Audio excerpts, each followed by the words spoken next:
Hello viewers, we are back now.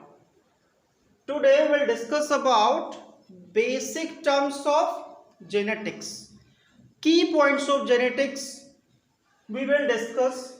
Try to focus on that because the foundation of genetics based on these key terms.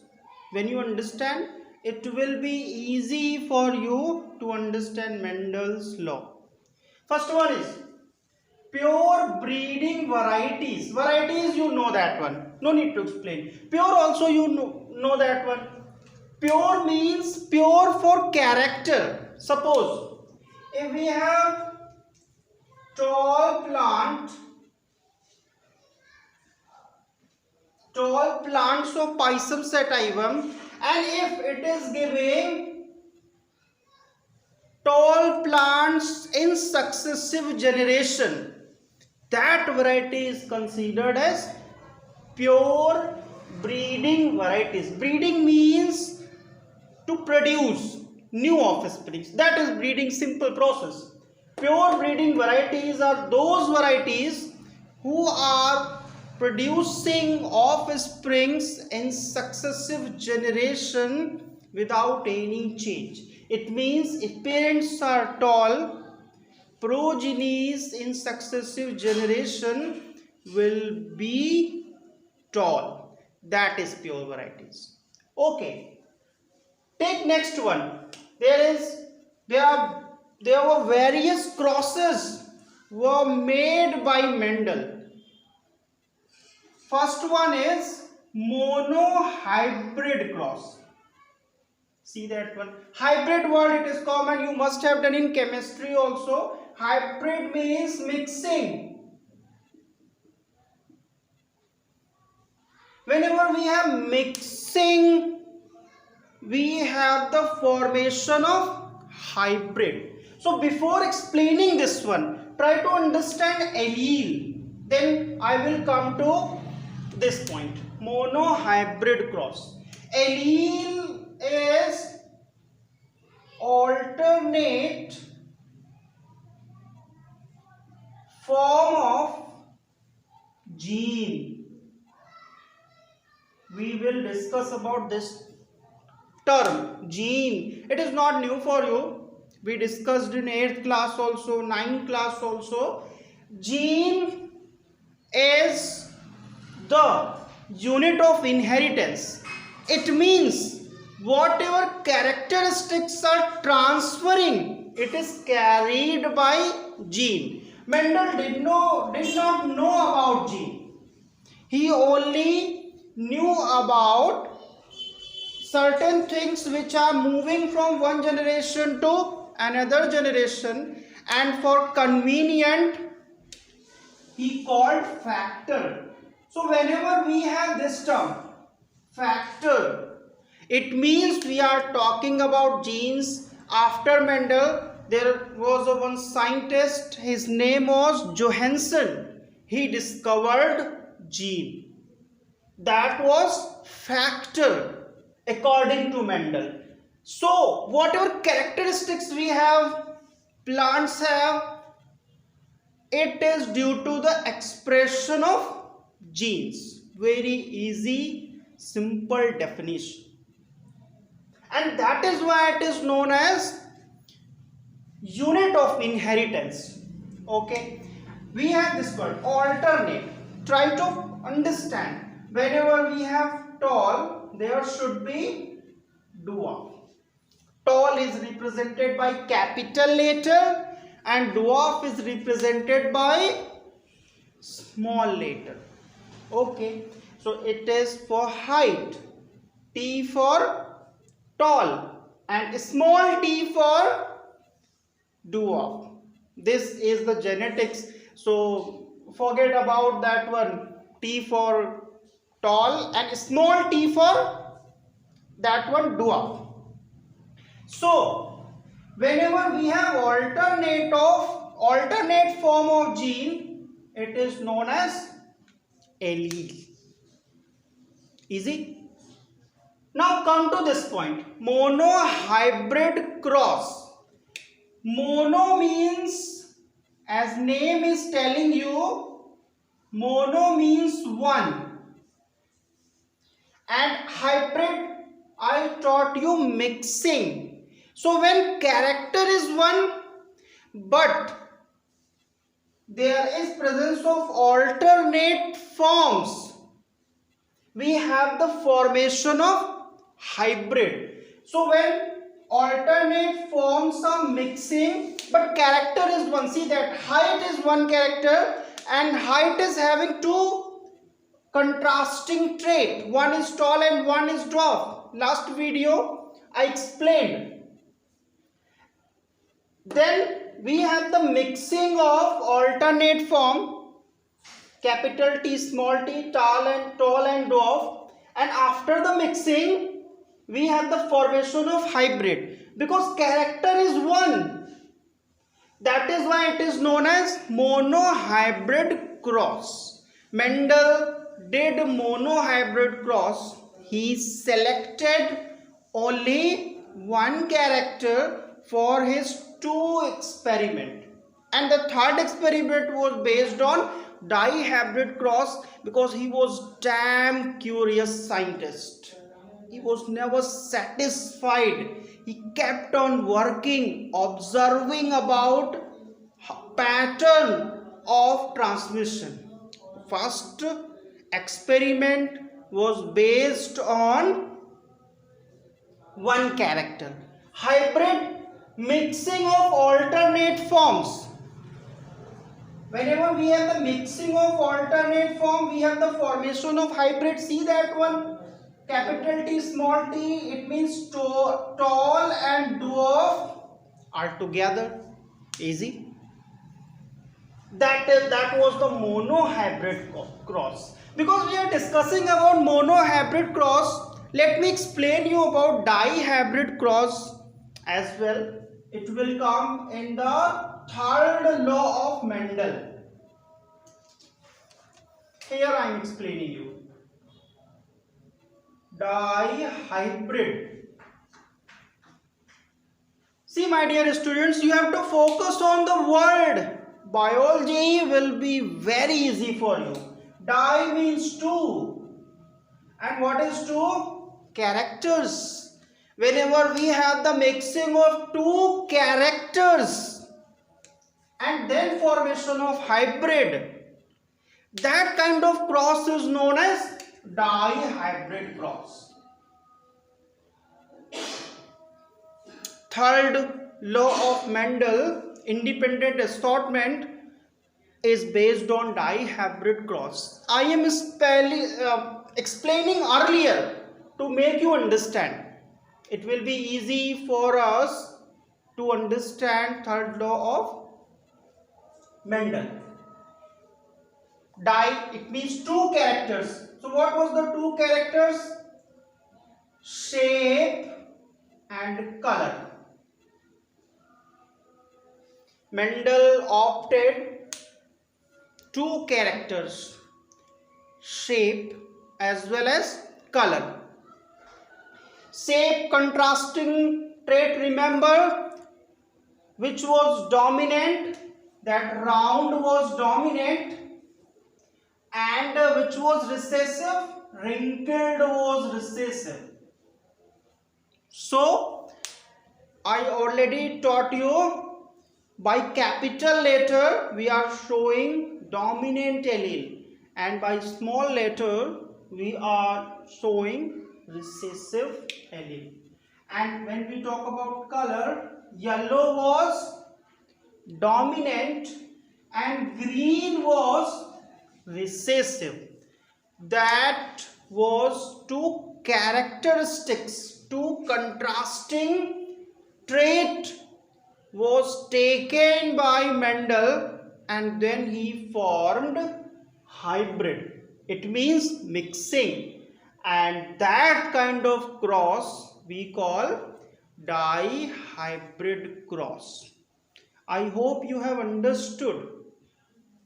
Next one is locus. Let me explain you a little bit briefing about chromosome. Second chapter we discussed. When we have chromosome, we know that there is a centromere and we have two arms of chromosome. There is a centromere and there is a two arms. This is centromere. What we call? We discussed centromere. And these two arms are chromatids. Chromatids. Okay. We know that we have only 46 chromosomes, but we have thousands of characters. Despite of having 46 chromosomes, we have thousands of characters. Have you ever thought how it is possible? It is possible because some very minute particles are also present on chromosome, and that is known as gene. I taught you it is unit of inheritance. So that gene is very specific. It is not common. They have a specific place on chromosome, and whenever we have misplacing, we have a drastic changes in our body, and that we will suffer from many diseases. So genes, whatever characteristics we have, it is due to genes. Genes are controlling everything, and that is why they have very specific point on chromosome, and that specific point is known as locus. Easy? Very easy. That specific point is known as locus. So chromosomes are having many specific points for genes. Genes are situated on it, and that specific points we call locus. We will have relevance of locus. Then we have, there is a next term in this basic terms of genetics, that is homozygous. I taught you technique how to break the word and form the meaning of that word, definition of that word. So first one is homo. Homo means same, and zygous is used for zygote. Everyone know about zygote. If you don't know, you should study. Okay, zygote is a simple term. Many times we discussed in our class. You should recall and recollect all the information, my dear students. So zygote, let me brief you because I know you. Zygote is the result of the mixing of the gamete. Whenever we have fertilization, we have the mixing of gametes. Whatever structure is formed, we call zygote. Have you recalled? Very good. So homo means same, zygous means zygote. Whenever zygote is formed by the same allele, same factor, that is known as homozygous condition. Okay, let me give you example. We are writing capital T, capital T. We are writing small t, small t. We know that capital is for the dominant and small is for recessive. We have two factors together, two alleles together, but they are same. Okay, capital T, they are same. So it means that zygote was formed by the same factor. In this way we have the formation of zygote. You must have done many times. We have the formation of gamete, then we have the mixing of gamete, that is fertilization. So whenever we have the formation of gametes, diploid condition is becoming haploid. First chapter, remember? Okay, Try to remember. So wherever we have formation of gamete, we will have change in diploid into haploid, and then whenever they mix, we have the restoring of the diploid condition again. That's why we have process of meiosis. You did also significance of meiosis. These two factors are same. So that zygote is formed by the formation of same kind of allele. So for that we are writing homozygous condition. Very, very important term. In Mendel's work it will come again and again, because both are dominant. So we have to write homozygous dominant. Easy this one. Both are dominant, homozygous dominant. Both are recessive, homozygous recessive. Homozygous because both the factors are same, both the alleles are same. And we know capital is for dominant and recessive is for that one. Small is for recessive. Then next one is hetero. Again we'll break this word. Students, try to focus. Hetero. Hetero means, many times I taught you hetero. Hetero means different, my dear students. Hetero means different. Breaking of words, very important in biology. And zygous, I taught you zygous means zygote. So whenever we have the formation of zygote by different alleles, this is known as heterozygous condition. Let me give you example. Very easy. Capital T, small t. We have mixing. We have the formation of hybrid. I hope you have understood, but I will try to make an impression in your mind.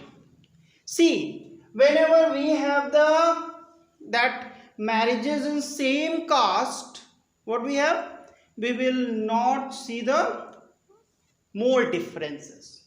That is I am explaining based on the facts. But whenever we have that different genetic makeup, and when they come together, we have the formation of hybrid. And hybrids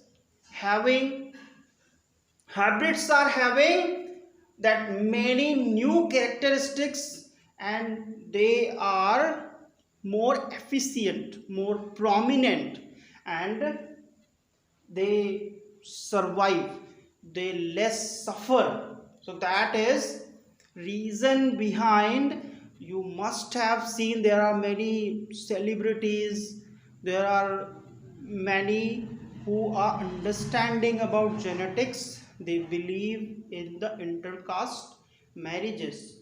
I am not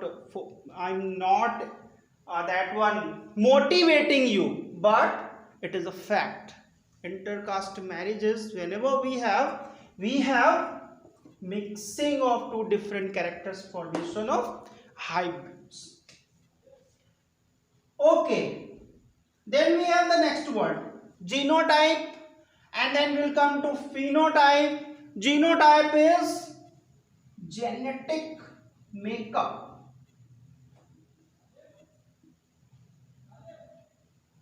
Genetic makeup.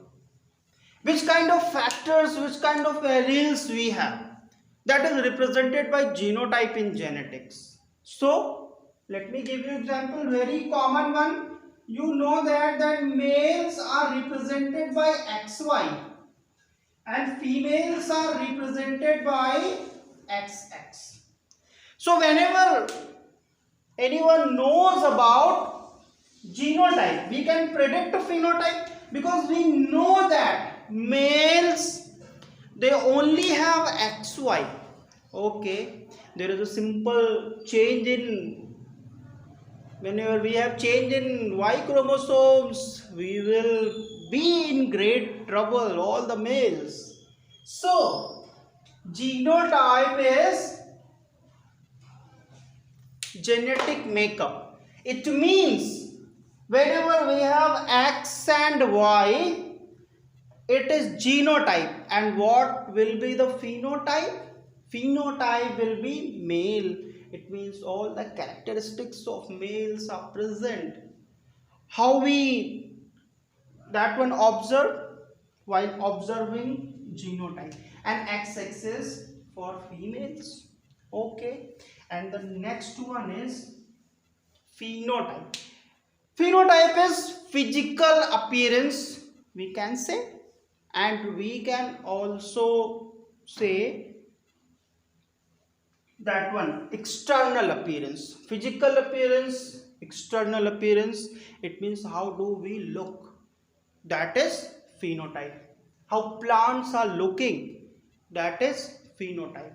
But what is the genetic constituents? It means chromosomes, alleles, that is genotype. These two terminology will come again and again, and I will give you nicely when you will not able to give answer. Okay, so phenotype is physical appearance. Physical appearance. How do we look? That is phenotype. So my dear students, we started well, I hope, and you will be enjoying video classes. Let me know. Your feedback is also very important. So within 2 to 3 days, you should give your feedback. Take care. Be safe. Stay home. Bye bye.